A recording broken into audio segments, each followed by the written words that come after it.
Hey, everybody. Welcome to another episode of the Mile High Game Guys Board Gaming Podcast. I'm your host, Adrian. I'm Zach. And I'm Jeff. And we are here with our 2018 look back and review episode. You guys have been waiting a whole year for it since we did the 2017 look back. I know everybody was just like, holy shit, can't wait for that 2018 look back. Need. And now it's here, ready for your consumption. Don't need no burgers. I got lists. Lists on lists. Lists on lists on lists. So I like, for preparing for this, I pulled up the one from last year so we could maybe start to follow a format because I don't think we did that from 2016 to 2017. It was like some vague categories. Well, I feel like anything in 2016 was just like, that was Winging a prayer. that was year zero. Yeah, winging a prayer. Whatever that means. Yeah. Yeah, that's not helping, Adrian. I don't know. It's just a saying. It is, yeah. Nobody knows what it means. But anyway, I had pulled it up and I was looking over the show notes from last year's review. And I like how it starts off, well, this was a year. And I feel like that's an appropriate line to start this one off with as well. 2018 sure was a year. It was a year. Yes, it was. That was some time, some dates, months. Collection of events. Yeah. Things happenings. happened. Yeah. I guess technically, we took a little bit of time off for the holidays. Episodes kept coming out, but we took time off, which is what we did in 2017 as well. Took some time off for the holidays.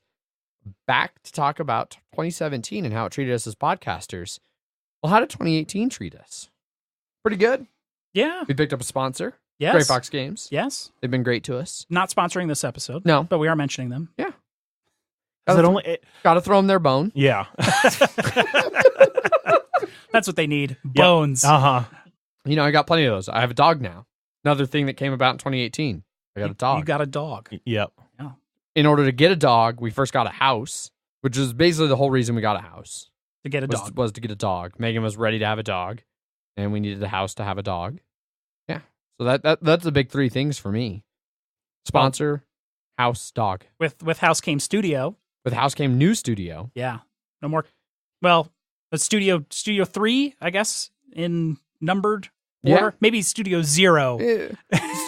Well, yeah, because there was pre-studio days. Then there was Studio 1. Yeah. Studio Alpha. Yes. Then we've moved now into maybe Studio 1.0. Maybe Okay. we're stable launch now. Now that it's bolted to the ceiling, it's considered stable launch. Yeah. Until it just falls. from the Until it all ceiling. crumbles. Yes. The asbestos just flows on top of us. My house is new enough that should not be asbestos up there. Should be the operative word. Should. Other big event, podcast related, sort of, spun off a new show. Yeah. Keeping with the rhyming scheme of MH something something that rhyme. We have MHGG now, Dungeon Delvers. Zach's very interested because it's high fantasy D&D setting. I just like how you think it rhymes just because they begin with the same letter.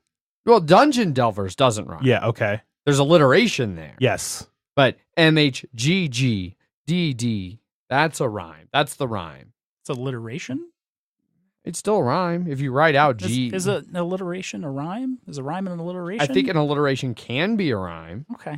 I feel like two words that are two letters that follow each other in the same letter. I feel like that's not a rhyme.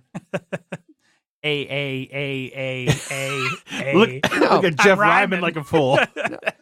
Rhyme, verb, of a word, syllable, or line, have or end with a sound that corresponds to each other. G and G, D and D have sounds that correspond to each other. The E at the end of those consonants. It'd be different if it was like MHFF. That would not rhyme with MH. Oh, you're talking about that. Okay. I thought you were saying D and D and it rhymes because it's G and G. I thought that's what you were saying. I mean, also yes. No. He gave you an out, and you're like, no. I'm going to keep this door. Jeff, I could only do it 2.5 years. You're on your own, man. Punch it out. We ran through a notebook We did. Yes, we did. from October 20.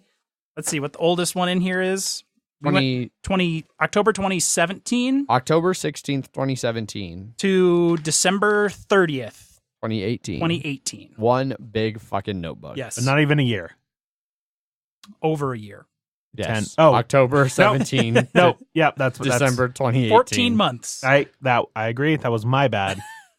For whatever reason, I was like, That's 2 months. December. Filled No, the I whole was like, thing, huh? no. For whatever reason, my mind was like, yeah, December to October. That's. I see. Yeah, we filled the whole book up in 2 months. I didn't say that. Didn't say that. We are the most podcasts after all. Yes. Correct. There's definitely been some episodes where Jeff has needed more than one sheet. Yes. It's a rare Not occasion. many. It's few and far between. Yeah. Those are usually the ones with a lot of news in Kickstarter where like the first 3/4 of the page First is just half you or writing more. stats. Yeah. Yeah. Got to go to Gen Con on a press pass. I mean, we got to do that in 2017. Yeah. But you got to do that in 2017. I got to do it in 2017. You got to do it this year. Got to go to Gen Con like right next to Gen Con, which was awesome. Yes. Gonna try and do that again this year. I have no idea. Ideally in the same Place. place. Yeah. Instead of being Multiple- on opposite sides of Gen Con. Yeah. That's what was the most annoying part. Yes. Uh, Having to walk the 15 to 20 minutes from like one area to Usually the next. that involved me walking 15 minutes from Because- your place. because all of us were at our place, I guess. Yeah. We did go to your place that one time though. that one time. Yeah. Yep. Well, That- it's only 4 times.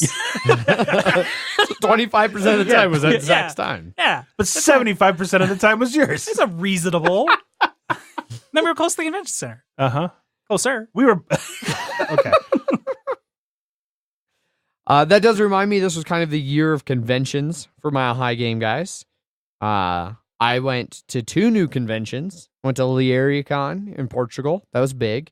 That was awesome. Met some great people. Had a bunch of fun.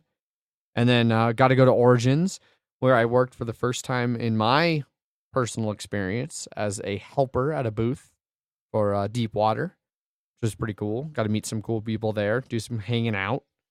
Came back with a couple games. You guys rocked Gen Con solo, Well, duo. yeah. And also all of our other friends. Yes. Well, I mean, from a podcast perspective. Yeah. Sure, yeah. Separate from me. Yes. Yes. We did. I did Geekway for the You- first yeah, time. it you was your did. first Geekway attendance. Just we- the 2 cons this year. Yep. Geekway You had the and- one like business convention Yeah. and then the one game playing convention. Yes. Yeah, I had. Well, I guess because I also did HeavyCon, so I had 3 conventions. Yeah. And all sort of fun, sort of business. Did a little business, a little fun at all of them. You guys got to meet and interview Jamie Stegmeyer again. Yes. Continues to be one of the nicest guys in the hobby. Yep. And then someone commented that we were talking too much during that thing. You're not wrong. We just like talking. Yeah. And we like to have it as a conversation. Conversation. We're not. And our conversations are you're just fighting each other trying to get all the words in. Yeah, because that's how normal people have a conversation, Yeah. right? Yes. You fight over each other to get in Yeah. what you want to say. This is there was a time constraint, Yes. which we are not used to. No. We just go until it's done. Yeah. And so instead of trying to tailor a 30-minute conversation, we're like, we'll just stuff as many words as we can. Yeah. Most words. Yep. What were your guys' highlights of 2018 as podcasters? Well, my favorite was waking up hungover the first Thursday or the Thursday of Gen Con at Mhm. like 6 a.m. Uh-huh. to go get in a press line Yeah. to wait for 3 hours. Some in the press line, some in the early entry line. Hungover as balls. That was my experience in 2017. I'm glad I could pass that along Yep. to you. hmm Did you feel like a real podcaster then? Yeah, I got to talk with Jake from Draft Mechanic. He was in line with some other people that I don't remember off the top of my head, but there is a picture of it. Mm-hmm. There's proof that it existed because they were at the front of the line because yeah. they got there at like fucking 3:30 in the morning or Yeah. something fucking insane. Screw that. Yeah. No, I got there at 7:30 or 7, like Mhm. 7:15 or something like that. And I was still there was plenty of early access tickets left. And then I got in the early access line before they did. Yeah. I wish I wasn't hungover. Yeah. Yeah. I think I was decently hungover for my first. Was those, what are the like giant not giant pitchers, the pitchers of Long Island's. They're like 32 ounce, God, 40 yeah. ounce, something insane. Jeff, don't fucking leave me out on that this year, okay? Well, now I know Wednesdays. Now we know. Yeah, half it- off drink night. Thursday morning's something going to insane. suck. Yeah, I haven't slept on the floor. I remember. I was very cold. Yes. There was not enough. You like, were sleeping blankets. next to a plant. Yes, with like one of the pillows they had taken off the pullout. Yes. And I think there was another one that I then put on top of me just for some sort of warmth.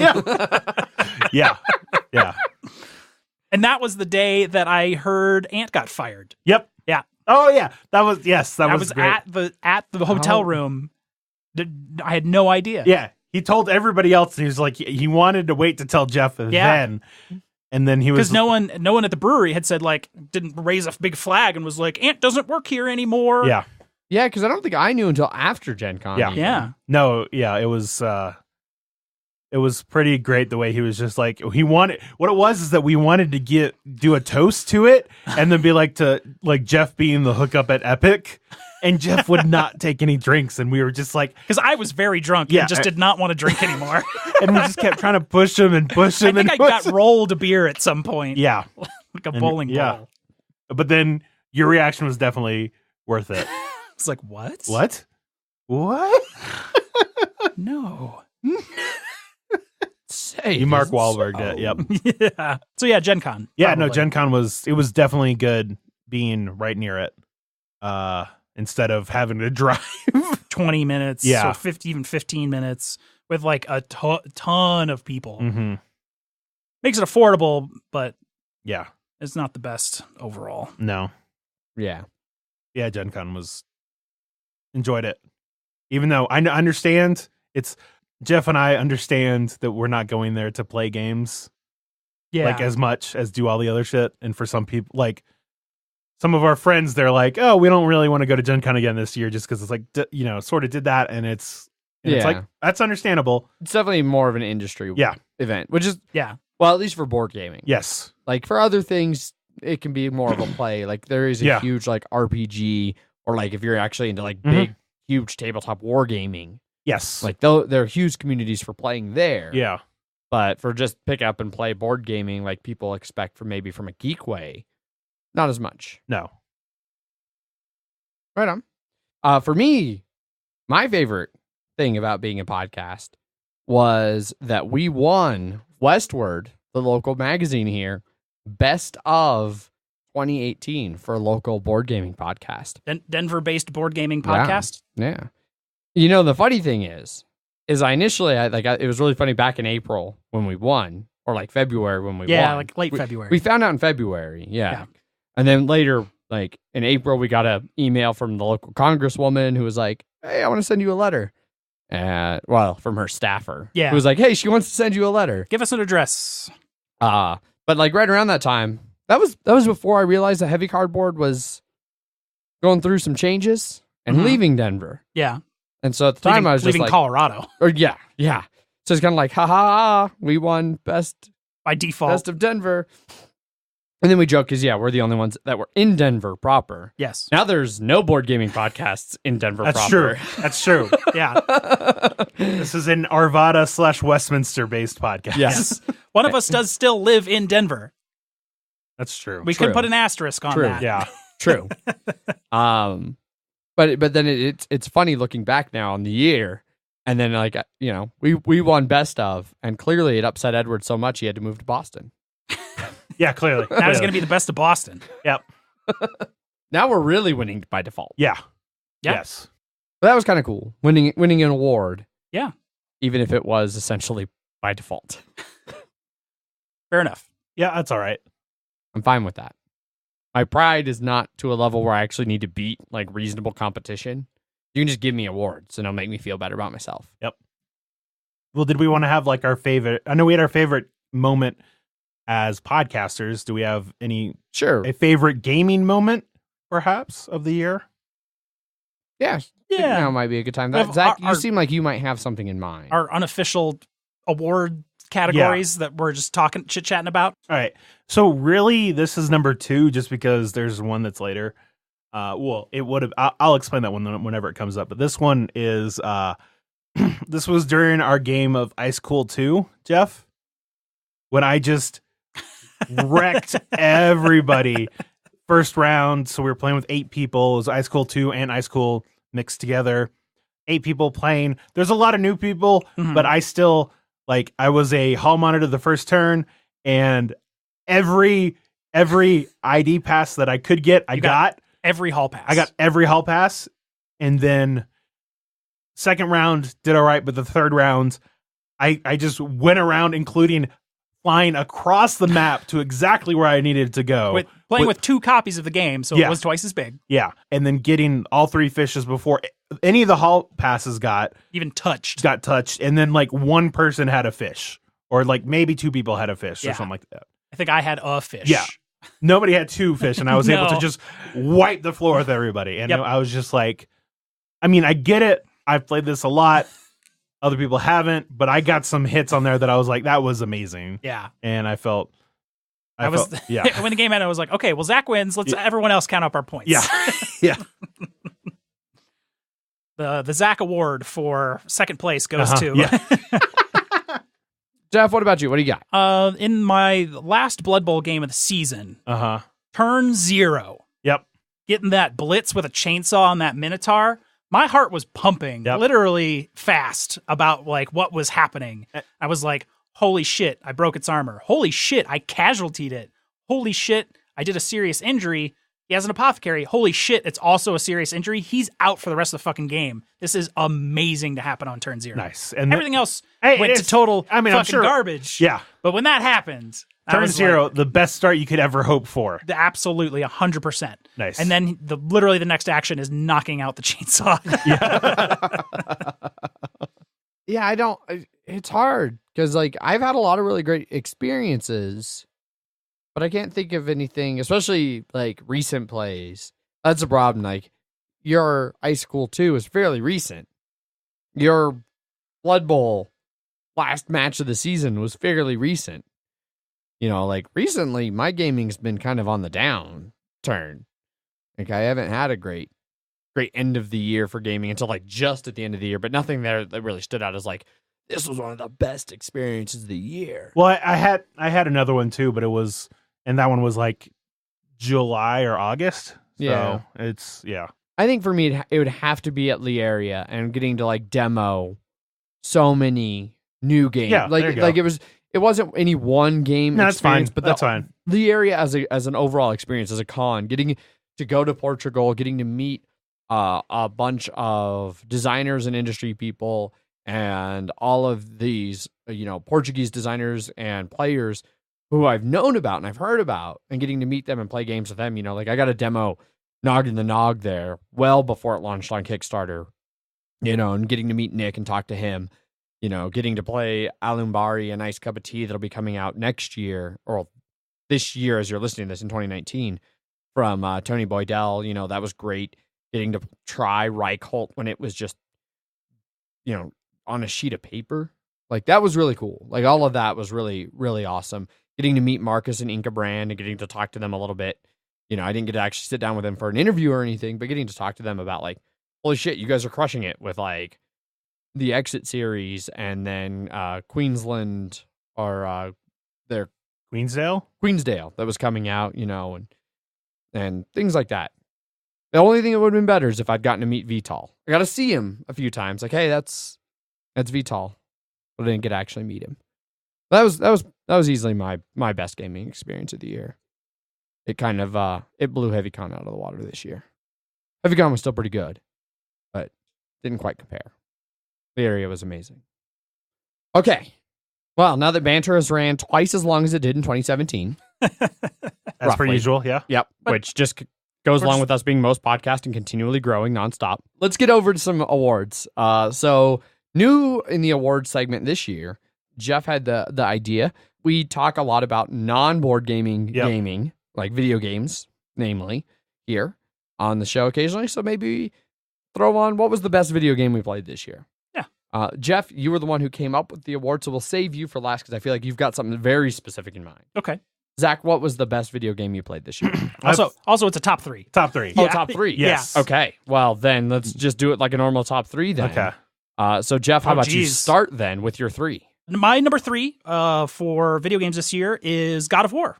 I really, really liked it. I bought it digitally because I couldn't find the fancy edition in stores, so I spent the $80 for the digital version. And it was stunning, top to bottom, visually, and how much they changed the gameplay. Like, oh, there's another God of War game, and it's totally different.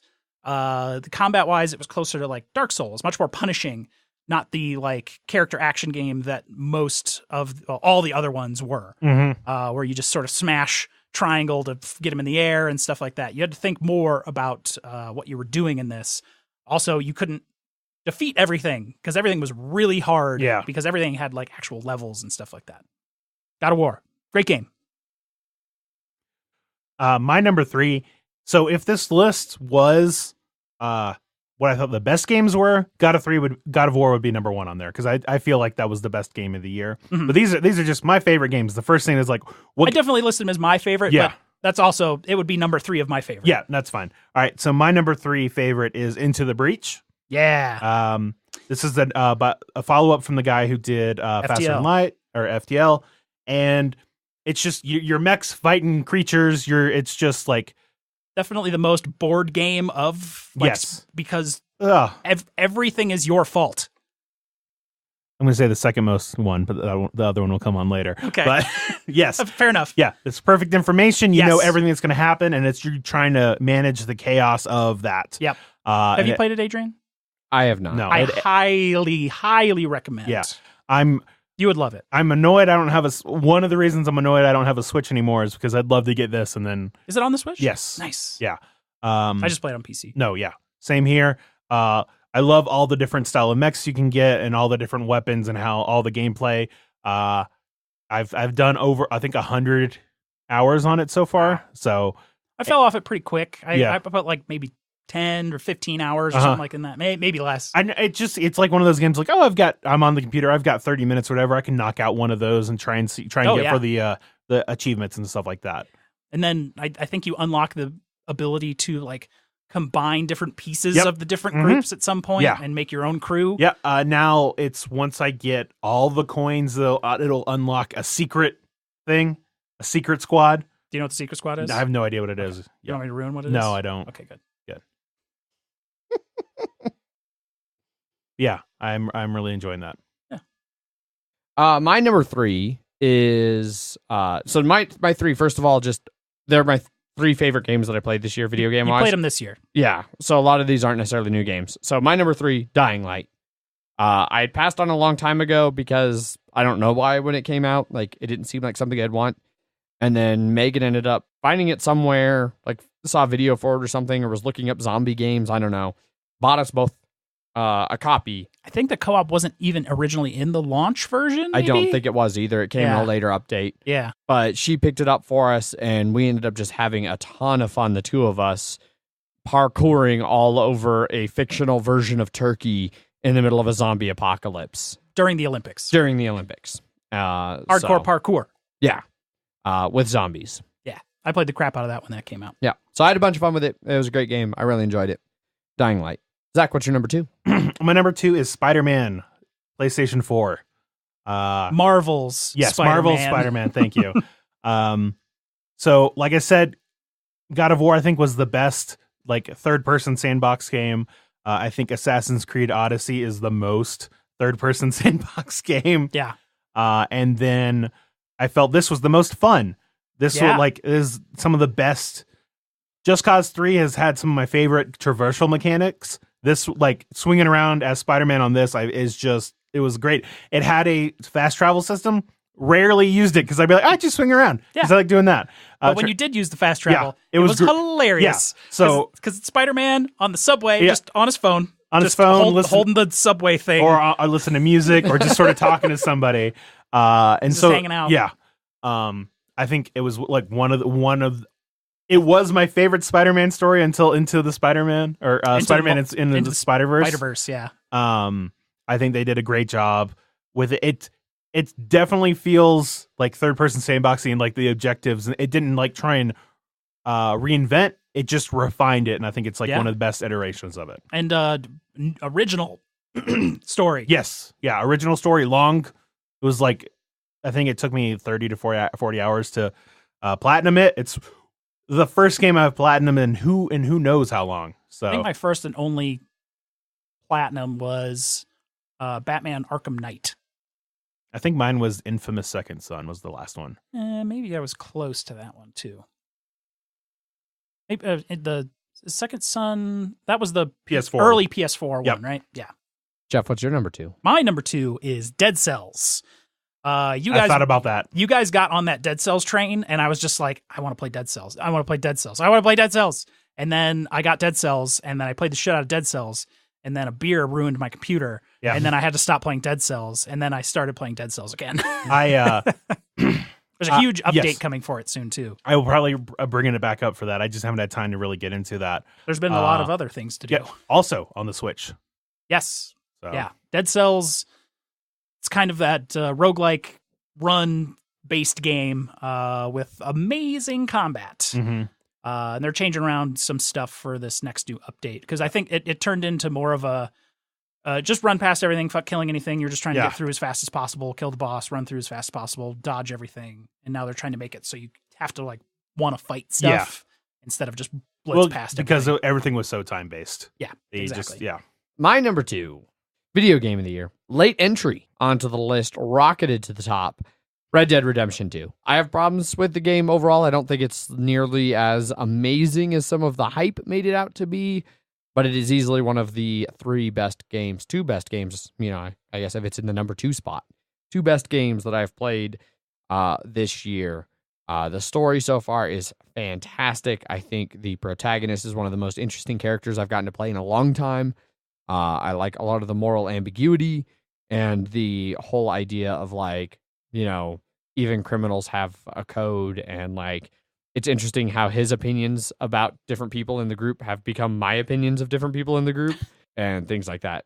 So really, really love it. Still have a long way to go in it and a ton of stuff to do in it, but really enjoying it. So number 1, favorite game of the year for me is undoubtedly Subnautica. Subnautica has rocketed to the top of my hours played list. I've 100% completed it 3 times through, and I'm just dying for the expansion. I haven't had an exploration game that was that new and fresh and interesting in a long time. Megan and I were just talking the other day, on the way back from the Spider-Man movie. I don't know what made us think of it, but we were having a conversation about things we wish we could experience for the first time again. Certain books or things where the first time you read a book and Game of Thrones and Ned Stark dies or the Red Wedding or something like that in Game of Thrones, read that again for the first time. Or in this case, we both brought up man, I wish I could play Subnautica again for the first time. The first time you're swimming around and a Reaper Leviathan comes screaming out of the dark at you. It's oh shit, oh god, oh fuck. Just all of it. The sense of exploration in that game was fantastic. Loved it. Subnautica, number 1 game of the year for me. Did you play it when it came out in early access? It was still technically in early access when we played it, yes. But was it pretty far along? Yes. Okay. I played it right when it started, so I got every little piece in there, so I guess I don't really have the full, piece, the full vision in there. I sort of got to be I get to go to the lava zone now. There's nothing here, but it's there now. Yeah, no, ours was basically, I think we got in right before, right at the tail end of early access when they were basically we're just making sure it's actually stable before we go to 1.0. It was adding in all the story elements. It was the last pieces. Yeah, which we got to play the full story from the start. So, loved it. Such a great game. Yeah. Zach, your number 1. My number 1 is Slay the Spire. Yeah. Which is a deck building game. Also about to leave early access. Yes. And it's about climbing a tower, and you can play as one of 3 characters, and they all have unique cards that you can, and you're fighting different monsters, and it's sort of roguelike too.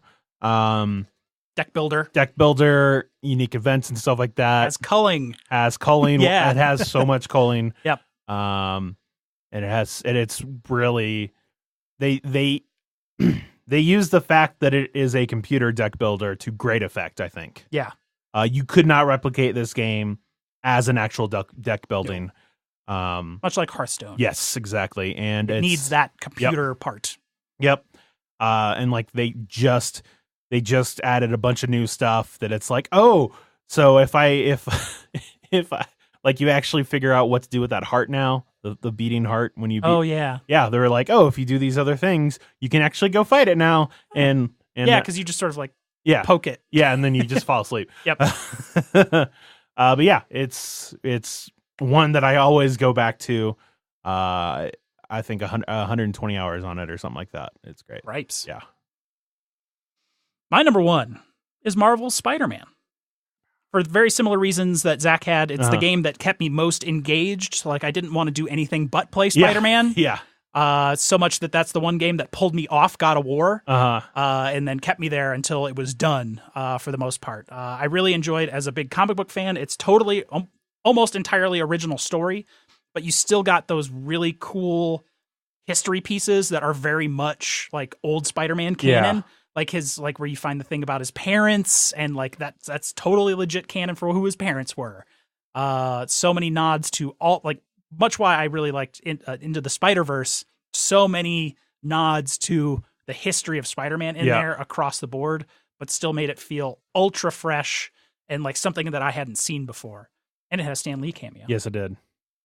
On to the main awards for 2018 board games. So let's start off here where we have started off in the past with the best artwork in a board game for 2018.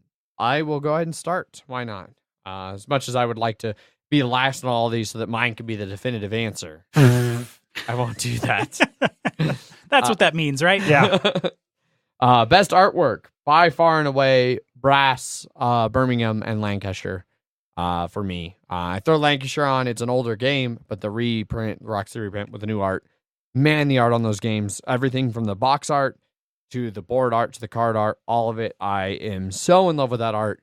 I even like have them setting, like, they're the only games in my entire collection that aren't in a bag or on the shelf. They're like on top of the shelves, like facing out so you can see the art, and I love to show them off. I love it. Fantastic art. It's amazing. I do have to say, best art upgrade of any game. 100%. Yeah. By far, best art upgrade. Zach, how about you? For me, I think the best art was Root.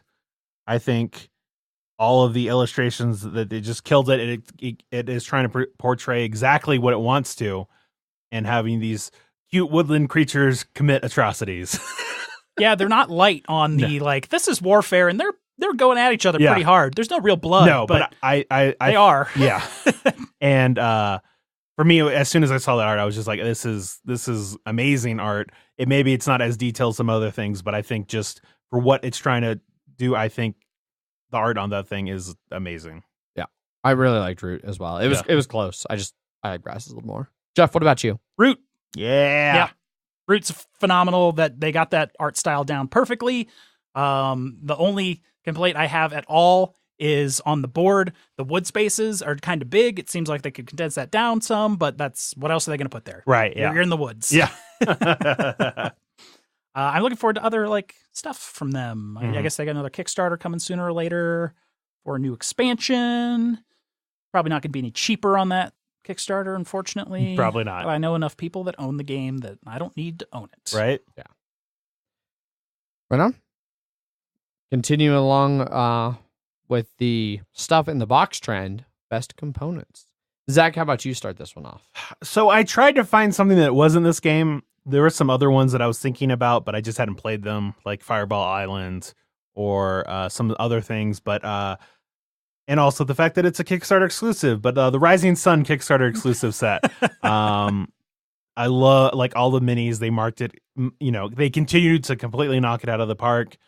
I think they did a really good job with the Japanese theme on those things, and then all of the like upgrades, the tokens, or like the tokens are all the like plastic, the coins, the metal, the oh god, what are those cards called again? I can't remember. Oh, your like action cards. The action card things. They're the action tiles. They're tiles now. Yeah. That it looks great. The board. I think it's set up really well, and I just has that nice pastel color palette. Yeah. Right on. Jeff, how about you? Rising Sun. Anything to change? No, because but the one thing I do have to say, it's not best components if you don't have that like really nice Kickstarter upgrade kit. Like if it's all just the cardboard chits and stuff like that, you miss out on a lot of what it is. Especially the ones I forgot to mention too, the houses that you have, and then if you're the Turtle Clan, the giant turtle houses, those are the mobile ones. Yes. So like you definitely need that Kickstarter stuff there, but what they did was definitely the peak of really good stuff in a box this year. Yeah. So components for me was the hardest in the sense that I couldn't find something for it. Not the hardest. Like there's other ones that were harder, but they were like, it was hard for me to choose between two of them. Rising Sun, I could not give it to one that was Kickstarter exclusive. I don't feel right doing that. That's fine. Teotihuacan did big similar plastic mahjong style tiles, and they kept their price way down and were able to put it in every base game. Teotihuacan's another one I considered because those tiles are great and they feel real nice. They got a great tactile feel. But the rest of that game is pretty standard cardboard punch out. Mm-hmm. You know, like I even asked the Slack channel, and like going through here, like some of these I couldn't do, like, because I just haven't seen them. Dice Throne, Grim Forest, Fireball Island. People kept recommending Everdell. Everdell could have competed for art. You know, if we'd done a top 5 art, it might have been on there for the year. But the components, some of them were good, but like the little stupid sticks. I mean, they were good from a just like production style, but not for gameplay. Yeah, they hurt functionality, which since I am way function over form, in my opinions, that was major knocks for them. A lot of games had some good components, but nothing overall stood out like things have in the past. Like there was nothing this year that stood out like Mechs vs. Minions did. Weird. You know, a year or two ago. That's, you know, some of the other best component ones where it was like every single component in this is top notch. Like somebody mentioned like container. But containers, like the container ships are great. The containers themselves are okay. They're mismatched sizes and weird colors. But then that art. And then the art's not great, and the boards are just kind of flimsy, and it's like art's horrible. And the factory tokens are like a little circle with another smaller circle on them. And it's like, what the fuck even is this? Why is this a factory? So what'd you end up going with? I ended up going with the estates. It's pretty simple components, but they're done, I think, very well. And the thing that really set them apart, I couldn't do Rising Sun because they held back in Kickstarter exclusives.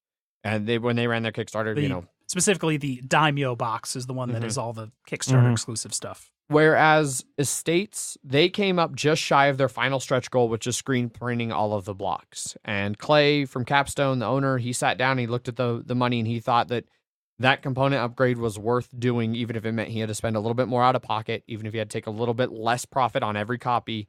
And he went ahead and funded it, and still did the full screen printing on all of the wood blocks. It's all nice, good wood resources. It's another one, massively upgraded the art on the board from the generic stuff it was on the old 80s edition. That's the one that we played. We played Neue Heimat, the old German edition, in the like flimsy plastic shoebox. Yeah, someone had the new version of Estates, I think, at the last game night. And I was just like, oh, that looks way better. No, it does look a lot better. Yeah, so they and really it was him going the extra step of taking deciding to give a goal that he didn't quite reach in his Kickstarter to all of the backers to make sure he put out the best quality component thing he could. I think that was a major step, and I think it looks great. And so I'm going to give my best components to Estates. It's a good choice. Yeah. Next up is best mechanism/mechanic. Jeff, how about you go first on this one? My favorite mechanic from this year, we might not actually have the same one this time, Zach. Yeah, I don't think we will. Is Forbidden Sky. I thought about it. Yeah, there was some thinking on here. I really liked how Root's Eerie faction played with their like permanent cards they had to put in there. That was a close one, but I ended up going with Forbidden Sky. Not my favorite Forbidden game, but super original. Like I haven't seen any other game that has like you building a circuit with an actual game around it that's not like Mousetrap. Right. Where you can do all this cool stuff and it like works as a circuit and then it launches the rocket and it's actually like a really challenging game on top of that. So the circuits in Forbidden Sky. Okay. Zach, how about you? So that's going to be Root, but with the Riverfolk Company using other players' pieces as currency to give to them. Okay. I really like that. I think Root just had a lot of good, unique mechanisms in there too. Like because everything was. Yeah, exactly. Yeah. The sprouting up on the Woodland Alliance. The cats were the most boring, but they were supposed to be. They were supposed to be the ones that already won. So they just had their infrastructure out. But the birds having their beer, like you're always having to do all of these things. Yeah. And then the cultists are like, oh, these are the ones you guys don't like. Then we're going to use them to turn other people. Like, yeah, I think they did a good job with all of those. The one I would have done had it been introduced this year was Dread, as it's the pulling. Okay. Pulling stuff to the do Jenga for skill tests. I really like that. Okay. So because of Jeff's answer, I'm going to go ahead and throw in one that I was going to do at the end as one of my special awards. So my best gimmick was the electrical circuit aspect of Forbidden Sky. Yeah. You don't need it for the game. You could have still done like the make a circuit, like by connecting these things. You didn't need to have an actual rocket that lights up and takes off, but I loved it. It was great. Yeah. And the reason I think it was best gimmick is because I felt like added to the gameplay of it. Yeah, no. It made it better having an actual real circuit you were building. It fit the theme so well. It was great. So I was going to save that for later, but since Jeff mentioned it there, it gets my best gimmick. My best mechanic, however, for me is flip and fill / whatever the card draw from Welcome to. Because you're like, oh, sweet, we got to get dice out of here. Good. I get all of the enjoyment of a simplistic roll and write with no fucking dice. No, I think it worked really well. I liked the way they did that, using the double-sided cards and the whole way that game plays. I never thought a game like that. When I first heard about Welcome to, when I was going to Origins, and everybody's like, oh, this is the hotness. People are going to be like pumped for this. And at first I was like, why? Why would anybody be like running over here for this game? And they're going to play it a bunch. And I love it. It's a great game. And I think that was a really cool mechanic that felt really new. It felt like something that was very unique. Next up, our most disappointing game. Gonna take a turn to Sadsville. Mm-hmm. So mine, I'll start. Yep. It's not Rising Sun. No, because you never expected. Because I never expected to like Rising Sun. No. It did not disappoint at all. It lived up to exactly what I expected out of it. Which was garbage. My most disappointing game was Everdell. I had heard really great things, and on paper, tableau building, worker placement sounds like something I would love, and I just never did. None of my plays of it really excited me. It did some interesting things. It's got great artwork. It's got great presentation. That tree on the table draws people in, gets people excited, want to check it out.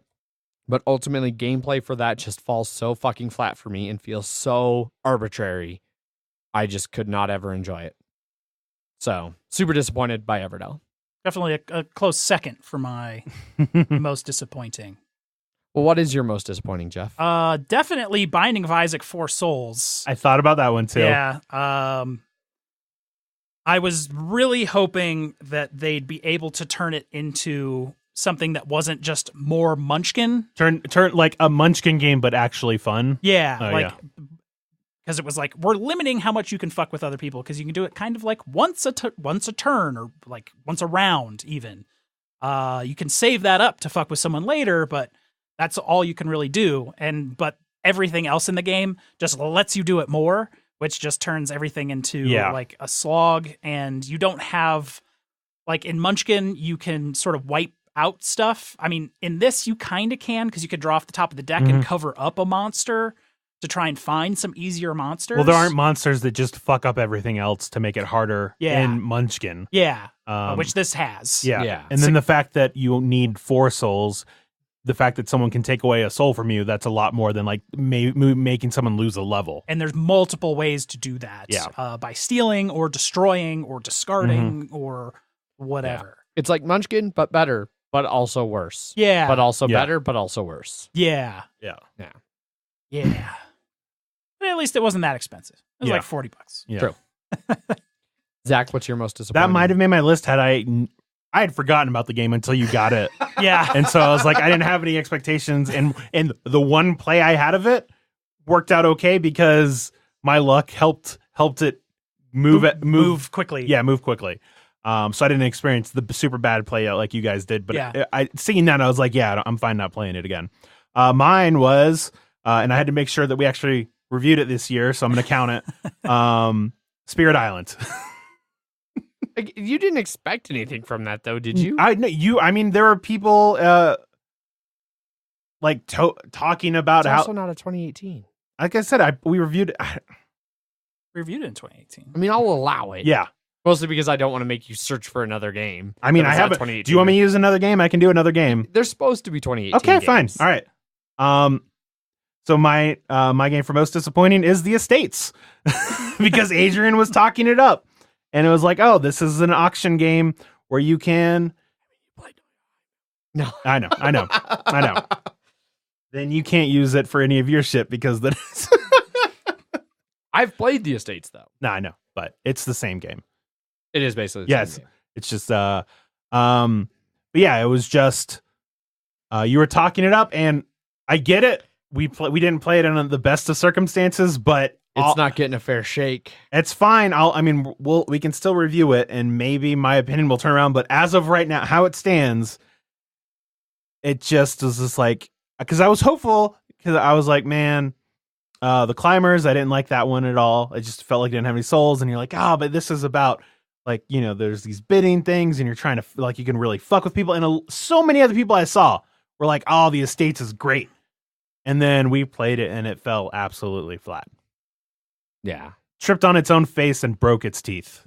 Yeah, I mean, I played it with, like, the three people who love to fuck with me the most, and nobody fucked with me once in that whole game. It, like, to be fair, I fucking hated that play. Like, I wish I could have taken that. That is by far and away the worst play I've ever had of that game. So, hopefully it can redeem itself when we get to reviewing it in 2019. Yeah. But that's a fair shake, Zach. It's a fair shake. I hate that you just named two of my favorite games. Exactly. For most disappointing. Yep. I was really also, pisses me off. I was also disappointed by Spirit Island. Guys I love co-op games. Yeah. It's just Spirit Island's so good. it's a lot of Megan and I are going to play it's a lot of Spirit Excel Island later. sheets. Yeah. for a co-op game. All right, what do we got next? All right, Zach's special Star Wars awards. Star Awards. Star Awards. Star Oh my God. Wars. All right, Zach, take it away. What's your All right. special awards category? So we have 12 awards this time, still increasing. Yep, last year was like 8. Yep. So this one, it's not based on like the movies or anything. It's just I chose specific things in like concepts or people or places and based it off of those. So like the first one is the Star Killer Base Award. And basically it's third time is the charm ? So it's the best third edition of a game that came out this year. And that's Arkham Horror third edition. Correct. The next one is the Boba Fett Award. It's something that was hyped up, but then ultimately very disappointing. And guess what? That was The Estates. Weird. God damn it. Still not fair. Yeah. So the next is Order 66. And so this was the best massacre in a game. And so this was wherein, let's see, I actually wrote something for it. Wherein the Chakcha Kingdom, the Turtles, XXCHA, I forgot. Zacha. Yeah. Zacha, all right. Wherein the Zacha Kingdom convinced the Embers of Muat to form a temporary coalition with the ghosts of Krias, the Arborek, and the Barony of Letniv in order to cleanse Megatal Rex of all presence of the universities of Jolnar, a.k.a. when I convinced everybody to murder Paul in TI4. The next one is the Force. This is an invisible mechanism that binds the game and its players together. And this was the mind for how does it work as an actual game other than Force. I mean, yes. It's the Force. Get the fuck out of here. Use your Yeah. Force powers. Yeah. Well, yeah. So the next one is the Chance Cube Award. This was unnecessary name changing to fit a theme. And this was Dice Forge Yes. with its yeah, roll and die. You're gaining divine blessings, and it's you're doing heroic feats. But that's only when you roll 2. If Yeah. you roll 1, it's a minor blessing. Exactly. And it was a whole bunch of like, oh, come on. No. Yes. Just stop. Yep. Please stop. Yep. The next one is the Mos Eisley Award, and this is a game for the wretched hive of scum and villainy. And this goes to Brass because this was the game that I played the most this year. That if you just aren't paying attention for like 1 second, someone can just swoop in and just fuck all your shit up. Just stab you, which you did to make it. Exactly. Yeah. No, I was just like, oh, you left it open. I'm just going to take that and fuck up all your shit. And this is all mine now. And thank you very much. The next one is the Ewoks Award. And this is a game designed to just sell more of itself. This is Keyforge. Yeah. Mm-hmm. With its procedurally, like, there are people like, yeah, I bought 48 decks because it's talking about you, Andrew. Yeah. Yeah. Each deck you can't change it, so you buy it and it's like you like it or you don't, and you're like, oh, let me get something new, let me find something more, and it just kept finding more and more of itself. Mm-hmm. The next one, they found a worse CCG model. Yes. Although isn't it Tom who's bought them? It's not. Was it Tom? I think it's Tom who's bought a whole bunch of them. Okay, I was thinking Andrew had also. But. Yep. The next one is the Emperor Palpatine, and this is for the best use of electricity in a game. Forbidden Sky. Hooray! So this next one is the Special Edition Award, and this is the biggest misfire using new technology, and that was Rising 5. Oh yeah, that app was not so hot. Yeah, I was using an app didn't work as well. to use the camera to look at the look at different runes. constellations. Yeah, constellations. Try and get the right order. For clues. We just gave up halfway and just started using the cards. Yep. Because we're like, this keeps fucking up. We can't actually play the game with how this is going. Yeah. So, yeah. The next right before our failed estates. Yes. God damn it, that was just an entire disaster. Yep. Should never have went to Urban Chestnut that day. It's a great Mhm. place. We should have went to Southern. Should have had some hot chicken, And then gone to sleep. and then either gone to sleep or gone back to Geekway and just played other games away from each other and not interacted at all. That's fuck off, Jake. Yep. The next one is the Rogue One Award, and this is forming a team to prevent evil, but everyone just dies, and this is Black Orchestra. Okay. Yeah. Sure.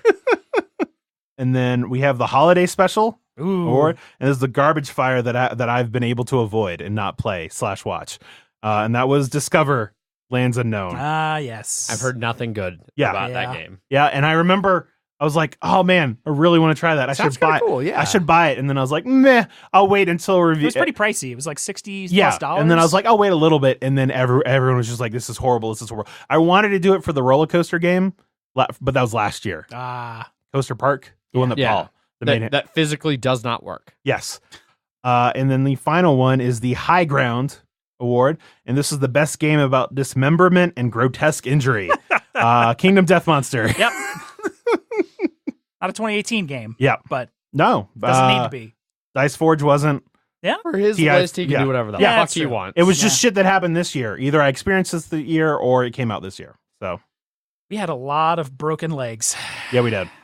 Not a lot of dismemberments, though. We had a decent amount of cut off legs and Yeah. cut off arms and then Okay. cut off ding dongs, as you like to say it. That's what the card says. Yeah, exactly. And we dismembered the no, there's a lot of dismemberment in that game. Yes. And also, yeah. So there we go. All right. That's your 12. Yep. Gained a I bleeding lost token. count.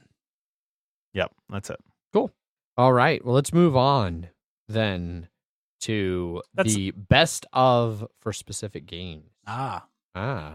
So we'll start off with our best new to us this year. So this is the spot for those games from ages long past that we didn't discover until now that were particularly fantastic. Can Jeff and I go first? Yes, you can. Okay. Because it's going to be the same game. Yes, it is. Because it's Kingdom Kingdom Death Monster. I don't know why I have two co-hosts. Just need to alternate you each one week or the other. Yeah. Yeah, we just alternate breaks. It just depends. It's you play when you've done Blood Bowl, and then I'm there when you haven't played Blood Bowl. Yeah. When did we first play that this year? I checked. It was like end of January. Okay. So And then it was a long time where we didn't play. And then Yeah. at some point, I don't remember who was like, hey, we should play more Kingdom Death Yeah. Monster. And now it's been going pretty hard oh yeah, these last couple months. Yep. I think Thursby is very excited because he Yes. can finally play regularly for this thing that he Mhm. spent many hundreds of dollars on. Yep. It's always nice when you get to play the games you spend money on. yep. Yeah, I'm not sure we need to go into depth about why we love No. Kingdom Death God, Monster. no. Everyone else God, has heard no. it over Yep. and over for God, 30-minute no. sections. Yep. continues to be great, and I'm sure now that we have literally all the expansions that are currently available, and we're in a super OP position. Yep. I'm sure it'll end up in a dumpster fire. First year plague. Yeah. Yep. All right, my 2, because I could not decide. Because of course not. See, we're trying to be economical. We know. both shared the same one. I know. So this way there are 3 listed. So it works out. Yeah. So I'm glad you guys have teamed up so much in this episode. Both incredibly late entries into 2018, barely sneaking in here. I tried to decide, and I'm not entirely sure which one I'm more excited about right now. 3 Kingdoms, Redux, or Container. They're both great games. I can't believe that I went so long without playing either of them. Really excited to finally be getting a chance at them. So, looking forward to more plays of both. Yeah. Other than the fact that I don't think anybody's going to... TKR is going to be one of those where it's going to be like, I can never find a third player. So I think Megan will like it. I think I can get Megan to like it. He's got to find one more person to like it, and then that'll be it. Yep. But it'll be tough. Okay, on to the top 3 games of 2018. All right, Zach, what are your 2 honorable mentions? My 2 honorable mentions are Now Boarding and Rising Sun. Okay. I think Now Boarding would definitely be an honorable mention for me as well. I thought about it for components for a little while as well. Just, I guess, best art, I guess, more than anything. I do really like its art style. I think, if an expansion or something it's one of those games that it's just like some sort of something could be added that would just, blow it out of the water. Yeah. My honorable mentions are Teotihuacan and Root. Teotihuacan, I'm sure I will like a whole lot more when I get to play it more, and Root is really good. I still want to play it more, but there's so many games. So many games. So little time. Yes. Especially when I was looking at that list of 2018 games and what's came out. Like, it's like, Jesus haven't Christ. haven't played that. No. Oh my God, I know, like the top 50. I was like, I actually have played a surprisingly few amount of them. Mm-hmm. Spoiler alert, there's a missed opportunity category coming up. Yeah. All right, Jeff. What is your number 3 game of 2018? My number 3 game of 2018 is Welcome to. It was the first roll and write type game that I've ever played. When we were doing the review for all of those, with Roll to the Top and Gone Sean Clever. Yes, Gone Sean Clever has climbed to probably the most game I've ever played with the app. But Welcome to was definitely the gateway drug that is roll and writes. Now with Railroad Inc., really liking that one a lot. I kind of love all of these types of games, but Welcome to is ultra good with its flip and fill instead of dice based, so it's a lot easier to kind of spread out your player count to something more reasonable and not all having to look at dice or something like that. But yeah, Welcome to number 3. My number 3 is 18 Chesapeake. I first played it at HeavyCon. I just played it again this past weekend, and it is easily currently my favorite 18XX. I'm very excited about getting to play it more. I'm excited about what the designer is trying to do as far as getting an affordable, quality component 18XX out there to maybe hopefully introduce more people to that style of game, that side of the hobby. It's real good. I really want to play it more. Yeah, I wouldn't say 2018 was the year of 18XX, but it was close. Okay. So, 18 Chesapeake, my number 3. Zach, your number 3? My number 3 is Arkham Horror 3rd Edition. You want to listen to how much I like it? The review is a good spot for that. Mm-hmm. Even though it's annoying that I feel like it doesn't have enough content. If Wes or Paul or Jeff were like, hey, we should go play it, I'd be 100% yes. Yeah. I really think that they streamlined it down to a best version of it, and I really just think it's like content is the main thing it needs right now. So yeah. Because Right. that's my number 2. Right on. Yeah, it's definitely the most refined version of any of the Arkham's Files games. I really liked the Arkham LCG because I didn't really go crazy expansion purchase like you did for Eldritch Horror, so I didn't play it a whole ton with all that stuff. I just had the base game. yeah. So this was definitely a refreshing, like new core Arkham Files game that I'm really excited about, that I can get back on that train of crazy murder. Yeah. And because it's always that buy train of Yeah. just like you miss out on stuff and it's just like hands in the air, it's over. Unfortunately, that's what happened with LCG. Yeah. But hopefully this one will kind of fill in a little bit of that with a lot of the LCG-esque mechanics they brought over. Indeed. My number 2 is Tales of the Northlands, Sagas of Noggin the Nog. I first played this back in March at Year Extravaganza before it went through Kickstarter. It went through its Kickstarter, it shipped, it delivered, it's in people's hands. I played it at the area, I played it at HeavyCon. Have you gotten your copy yet? I have my copy. Okay. It's sitting upstairs. Oh yeah, I think I did see it. It's still in shrink because I haven't busted my copy out yet. I might still be getting another copy. And so I'm keeping mine in shrink until I know one way or another if I'm getting another one. I see. And then when I get that other one, I'll decide which one of them is going to move on because I'm not crazy enough to keep 2 copies of the same game, even though I love it. It's a great game. I think the theme is going to be super approachable. I think the gameplay is very interesting and very tight. While, again, still being accessible, it gives you a lot of thinky, interesting decisions, but isn't so heavy as to be daunting. Like, it's not going to scare people off like 18XX scares people off, or other heavy games like Food Chain scare people off. It's got art and components and theme that can help bring people in and help them understand the mechanics all play well within that theme, which helps make it easy to teach and easy for people to get. And I'm just excited to play so much Sagas of Noggin, just fighting Nog bad, flying around on a crazy bird, chopping wood, getting fish, going on adventures, inventing things, all the stuff you do in that game. Very excited for it. Tales of Northland, my number 2 for 2018. Zach, what's your number 2? My number 2 is Root. This is a very good it's definitely my favorite asymmetrical game out there right now. I think it's just a completely better version of like Fast. I love all of the different races or the different animals that you can play as. I like how differently they play, but I do like that there is a unifying there's a unifying concepts in those with the cards and the victory points that you can see how everyone's doing, and I'm excited to try more of the different animals whenever they come out. That brings us to number 1. Last year, it was number 1 most popular. We don't have anything like that this year. Number 1 most popular has kind of died down. But my number 1, Brass Birmingham. It was tight, and really any of those top 5 with different plays and different things, like they're all great games. You know, even other ones you guys have mentioned, Welcome To is great. A bunch of great stuff. Ultimately, Brass Birmingham took a game that I love and loved when I played it for the first time over a year ago. Brass tightened up mechanics, tightened up art, changed it enough to make it feel different.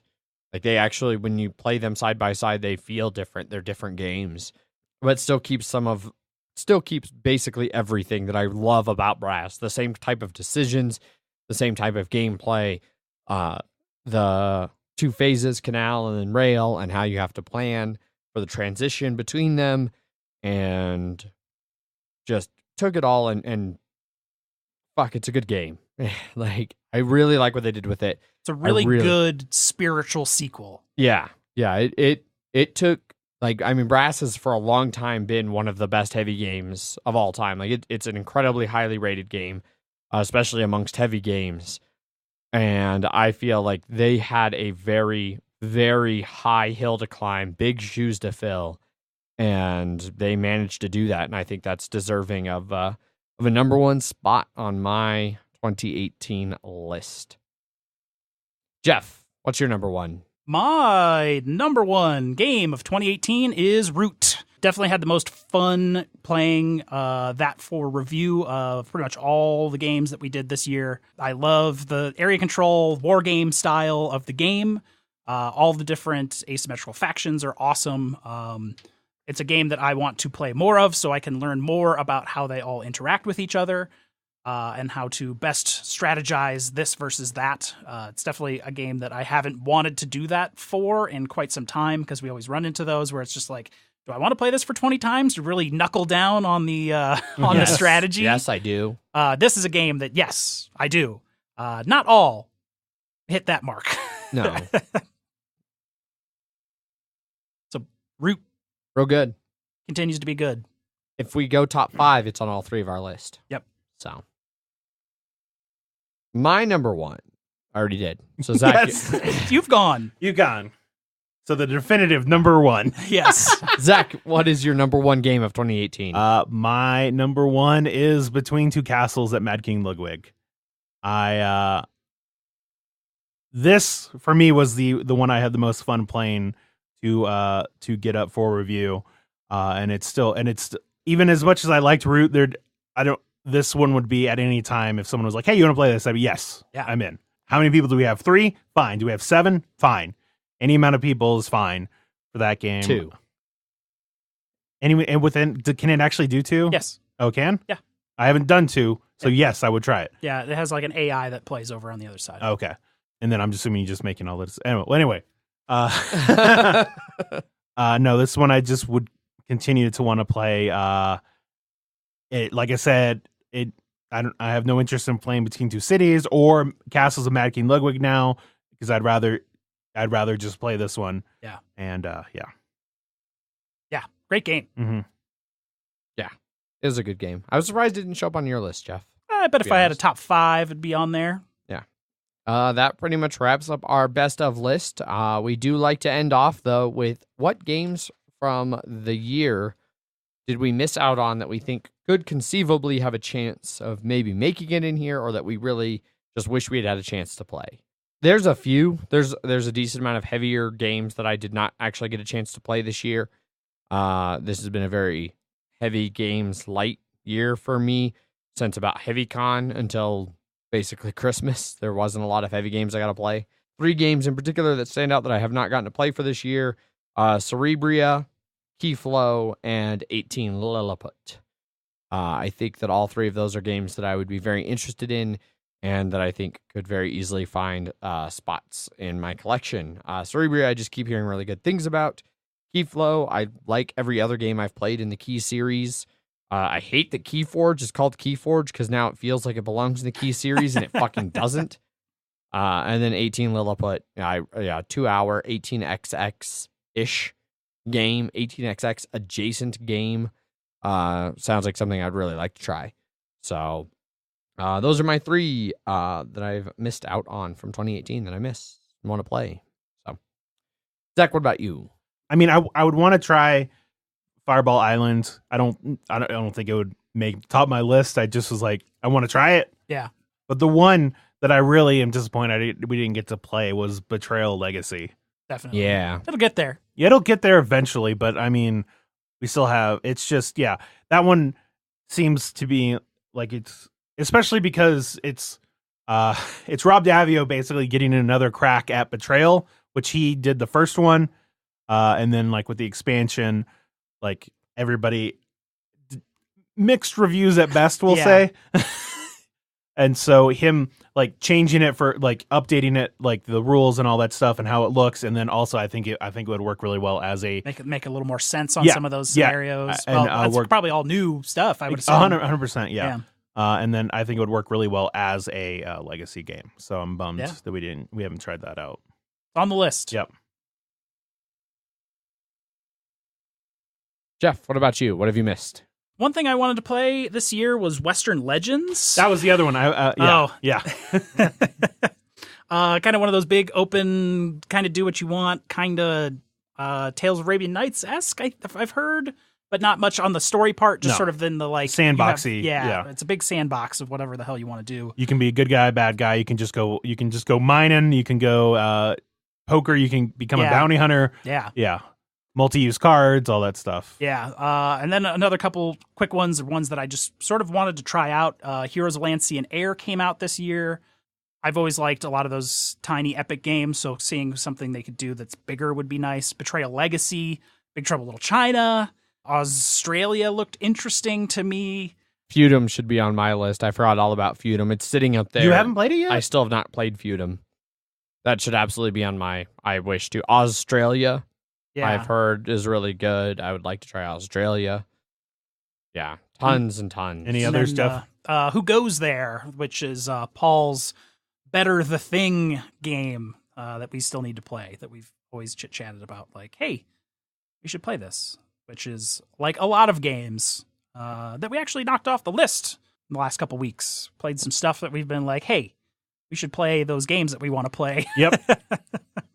Any last thoughts on 2018 from a board gaming or other perspective? There's already going to be too much shit coming out in 2019. Yep.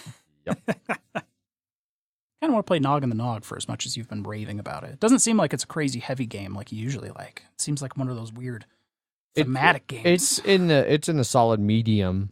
Yeah. But I definitely dabble in medium. Yeah. That wraps it up. That's the end of the year. Yeah. We've looked back. We've given you lists. We've done everything. Some lists you want, some lists you don't. Yep. You got them anyways. Indeed. Which brings us over to listener feedback. We didn't really have any emails or anything like that, but we got a whole big BGG thread going Yes, we do. with a bunch of responses. Yep. Got those ready to go, Zach? Yes, I do. First one is from Alexander. I've bought 13 games BGG considers to have been published in 2018, and I still haven't received them. Expedition Zeta, Raccoon Tycoon, and CO2 Second Chance should arrive early January. I've played 3 of them: Brass Birmingham, Pulp Detective, and Rise to Nobility. A solo variant, the real game, quote unquote, but only twice, and the solo mode, respectively. I've played a handful of times Brass on the website Order of the Hammer, so I know I will love Brass Lancashire. So ask me at the very end of 2019 what I thought about 2018 games. The other games are 1066, Tears to Many Mothers. 1066, Tears to Many Mothers, Saint Seiya, Deck Building, Samsara, Tales of the Northlands, Teotihuacan, and The Brigade. Solid list of games there. Yep. Next one is from Macam Gain. Please have the Arrested Development Awards again. The Star Awards. Yeah, the Star Awards. Yeah. 2018 brought some interesting puzzle games with Azul and Reef. Had about 512 Uwe Rosenberg Tetris-style games. 2018 also gave us a very different and super enjoyable experience in the pandemic verse with Fall of Rome. Board gaming introduced a new concept of randomness and a lot of belly aching, whining, and bitching in Discover Lands Unknown and Keyforge. It's very accurate. Yep. Yellow released Reiner Knizia Classic Friday the 13th, so people don't have to pay $70 for Poison anymore. Rollin' Right and Flippin' Right started picking up steam with Railroad Inc., Welcome to, and Death Note Confrontation. Next one is from Paulo. There were several big moments in 2018, but the best, I think, was the Area Con. It was even better than previous years, by far the best con I've ever attended. I had the pleasure of meeting Adrian. I feel like that's a typo. Shut the fuck up. People like me. Is there a translation issue? It must be, yeah. Played some games with him, crush him in a vicious game of Kalis. Oh my god. That actually could have rivaled for a best new to me. Kalis was really good. And hang out and have lots of fun banter at various times. Be it at the table for breakfast, cake, lunch, or dinner. Is that a translation? No, at the table for breakfast cake. Oh. Lunch or dinner, or at 4 a.m. Okay. Breakfast cake is a inside joke. Okay. Should have wrote an inside That's why joke. everybody calls Nick Case Nick Cake. Okay. Has to do with breakfast cake. I see. Or at 4 a.m. and hang out with a bunch of drunk board gaming personalities. Shirt on or off? Yeah. The shirt on the shirt off experience had nothing to do with Paulo. No. And was at 2 in the afternoon. Yeah. I know that that right now coming back is far from your plans, Adrian, but I really hope to see you back soon and bring Zach and Jeff. That is a tall order. Yeah. Those international flights. Yeah. Yeah. Other fantastic time was Essen. Loved to work this year for Uli at Spielworks and had an awesome time demoing Captains of the Gulf. Yeah, Captains of the Gulf is another one that should be on I missed out on playing this year. I've heard nothing but great things about it. I want to go to Essen. I'd also like to hang out with Uli at Essen, work for Uli. I've hung out with Uli at the area. Next one is from Alan. I really don't think 2018 was a great year for new games. The only new ones I'm interested in buying are Root, once it gets back in stock, and Captains of the Gulf. Also, if everyone in my group didn't own it, I would buy Welcome To. But New to Me Games made this a fantastic year for gaming. I got to finally play Agricola, TI4, Zulkin, Antiquity, 18XX, and the game that made my brain light up the most with joy, Age of Steam. I hope the categories for the stupid awards this year are on par with last year's. You have set a high standard for silly titles, so don't mess it up. I think he nailed it. I hope so. I'm sure they'll tell us if you didn't. Yeah. Andrew, thank you for 2018. Thank you, 2018, for being meh.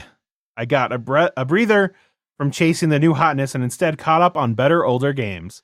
Thanks to everyone that I played online games with. I really enjoyed getting in the extra games of Food Chain, Agricola, Zulkin, and others. My awards: Best Reprint, Brass; Best New Release, Root; 45 minutes of my life that I can't get back, The Rising Sun Rant. Did it go for 45 minutes? That was just final thoughts, I think. Yeah, probably. Oh, man. Yeah. I think there's some exaggeration. Yeah, I but think it was a bit. I kept it in check during the actual review. Yes. Most absurd game title: Tale of the Northlands, Sagas of Noggin the Nog. Yeah, Most exciting new Kickstarter: City of the Big Shoulders. Another one I wish I'd gotten to play. Best New to Me Games: Indonesia, PAX Premier, PAX Renaissance, PAX Renaissance, and 1846. The 2019 Has to Be Better award: Jeff for his computer disaster in the Chicago Friends basement flood. Thank you for a great year of podcasting. Your show and Slack channel are great. It was a tree branch going through his roof that then rained in his second floor, storage room. Yeah. So even a second floor did not stop water from just No. cooling inside. Yes. Thank you, Boyd, for the nice words about the show and the Slack channel. We Yeah. love you too. Yeah. You came out to visit us. I mean, that's like almost #1 fan territory right there. Yeah. And then we all left town. Well, then who didn't? I was there. Yeah, Jeff was there. Jeff was there. I was first meeting. Yep. Had no idea it was there. I was not reading Slack because I was at work. I was like, Adrian, you're done. Just go up there. Yes. Correct. All right. Next one is from Mike Jones. Most post. Looking at the list of games published in 2018 per BGG, they divided rather neatly into 4 categories: ones I hadn't played but want to, ones I haven't played and don't care to, the ones I have played but wish I hadn't, and the ones I have played and am psyched about. Haven't but want to, not including the 9 acquired but not played. Trap words: I wonder how douchey the game night group would get with this one. Probably pretty douchey. Yeah. Cryptid: the next bad thing I hear about this game will be the first bad thing I hear about this game. Okay. He hasn't heard anything. He hadn't heard anything bad about it. Illusion: such a simple concept. Brass: Birmingham, Lancashire was technically first published in 2017. 2007. Yeah, 2007. Otherwise, this spot would be occupied by both. Tales of Northlands, the Sagas of Noggin the Nod, the heavy cardboard live stream, and Adrian's constant raving about it helped. Haven't played and don't care to.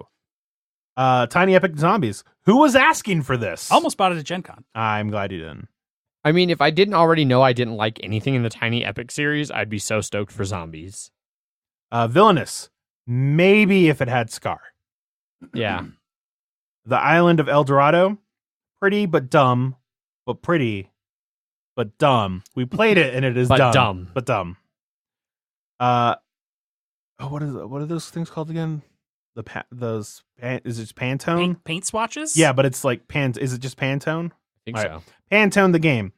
Oh my god. Oh my god. Oh my god. Really? It's you're trying to make people and you have basically paint swatches that you're trying to do. Seems okay, but Scarabia. I preferred Cleopatra and the Society of Architects when it was the whole game, not just the Pentominoes. Not familiar with either. No. They're reprinting Cleopatra, though. I know that. So look out for that, Mike Jones. Have played, but wish I hadn't. Gizmos. Someone said this replaced Splendor. They were wrong. Thanos Rising. Avengers Infinity War. At least the Thanos figure is cool. Thus ends the nice things I can say about this. Get the MacGuffin. Combination of Love Letter and Flux We spent so much time asking if we could that we never asked if we should. We should not. Killer Eyelashes. I wanted so badly to like this card game about superpowered drag queens beating up zombies, but alas, it was not to be. The rulebook is awful, and the gameplay is not particularly interesting. Space Base. Why does everyone love this game?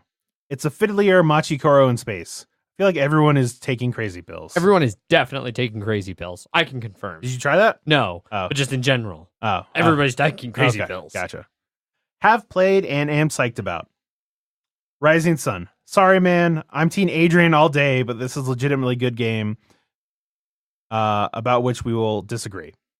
I almost want to try it with a completely different group of players and just wipe my impressions and just see if I can, with strangers, if I can have fun with it. But I don't think so. I just don't think that game is for me. I feel the same way about Food Chain. I feel like, oh, I mean, I also feel the same way about Rising Sun too. Like, maybe our group's not conducive to the peak enjoyable Rising Sun play. fair enough. Arkham Horror, 3rd edition. Not something I want to get to the table every day. Read, I'm not Wes. But an engaging experience nonetheless, aided by an incredibly fortuitous first play. Decrypto. Not as good in every situation as Codenames, but in the situations in which it is significantly better. Gotta use the timer. Yeah. Founders of Gloomhaven. Isaac Childress is smarter than me, and that works out because then he makes these games and I just have to play them. Just one. Holy shit, holy shit, holy shit, it's good. It's real good, like real good. Cool, that's all I got. Thanks. If I had a top 6, Founders of Gloomhaven would be on there. Have fun, kids. See, Founders, Yeah, he got replaced by those new games. yeah. Those new games. Concordia and Great Zimbabwe. Zimbabwe. Yeah. Those hot off the presses Yeah. games. That's it. So, for those keeping track at home, just because, in case you thought we weren't most podcast, last timestamp I have on the show notes from last year, 1 hour, 3 minutes, 35 seconds. This is a pre-edit timestamp of 1 hour, 51 minutes, and 20 seconds. I'm sure you get down to that if you cut out All the the half bathroom hour breaks. of bathroom breaks and then the half hour of Red Dead Redemption. I think we'll end up maybe near an hour 30 to 45. Yeah. Depending on how aggressively I cut and edit. But feel free to cut down some of that Red Dead because we continue. Just pointing out, we continue to not just be most podcast, but we actively extend. Like, we're not content. We're not going to sit on our laurels here and be like, oh, we can just always do an hour and be most podcast. Well, and even then, even our most podcast is edited. We're most podcast. You're not getting the full uncut. Yeah. We're like the blob. We just sort of continue to consume all around us to become an ever larger blob. Yeah. Correct. So, Ever pinker. indeed. And that's what 2019 is going to bring. Even more, even bigger, even longer, maybe even more uncut. At some point, we'll just stop cutting. We'll just stop editing. We don't have time. We just don't have time. Here you go. You guys like us enough for you've listened to us for 3 years. Clearly, we don't need to edit anymore. Clearly, you're fine with just hearing 5 minutes of silence. We'll just be so good that we don't even have to edit. I'm just going to get a catheter. That way I don't have to go to the bathroom. in the I'm middle sure of the episode. Megan can assist you with that. Correct. That's what she does all day. Oh, geez. Catheter you. Got it. Well, that wraps it up. So thanks, everybody, for listening in. If you would like to get a hold of us to give us feedback on this episode, let us know what games we missed from the year, why we were wrong about our top of any of the categories, or where you disagree with us, any of that, let us know. Or why Zach and I had the best lists. Because it was the same list. Yeah. Think for yourselves, guys. We did. We came up with the same Yes. list. Yeah. There was no collusion here. No. No collusion. But all of that information you can just send to us in a variety of ways. You could send us an email. Emails at milehighgameguys.com. Jeff hasn't had an email in ages, guys. I had to read an old one. That's why we didn't read it. Just so you're just holding it. I needed it. Now I can survive another 3 weeks. It's like food. I have water, but I need food. And that food is emails. Yes. You can always find us over on Twitter, where you could bug us. I tweet under @MHGameGuys. I am Zach _MHGG. I am Jeff _MHGG.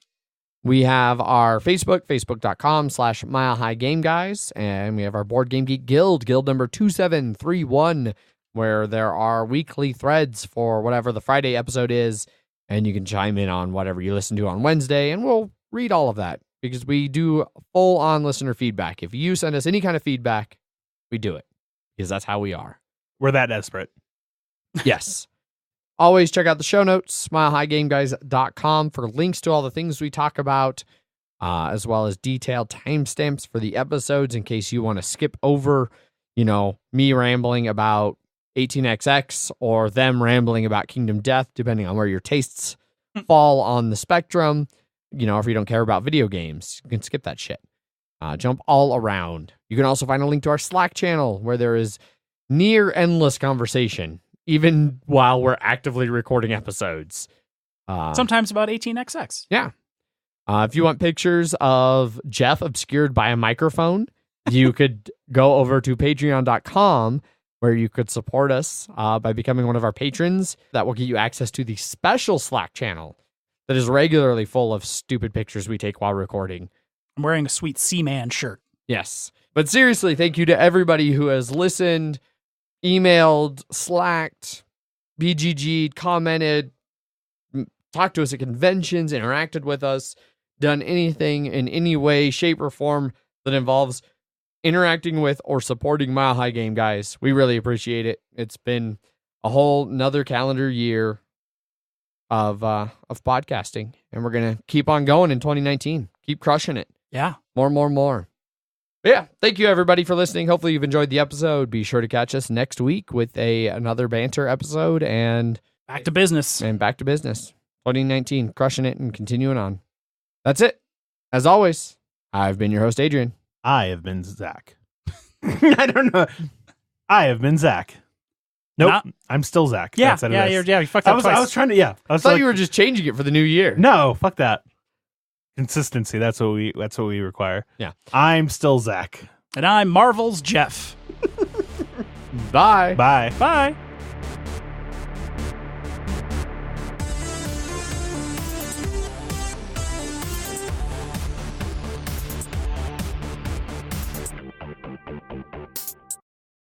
First announcement, 2019, 3 episodes a week. Yeah. Oh my God. The first episode's just banter. It's just us talking shit. Yep. Then we For talk 2 about hours. games. Yeah. Then we talk about games, and then we do news and Kickstarters and shit like that. Yeah. Oh my God. We're just going to spin off the news and Kickstarters and Yeah. and do its own. So Jeff, you going to learn to edit then? Nope. I mean, I can. If we're doing 3 episodes a week, you're going to have to edit Yeah. one of them. Yeah.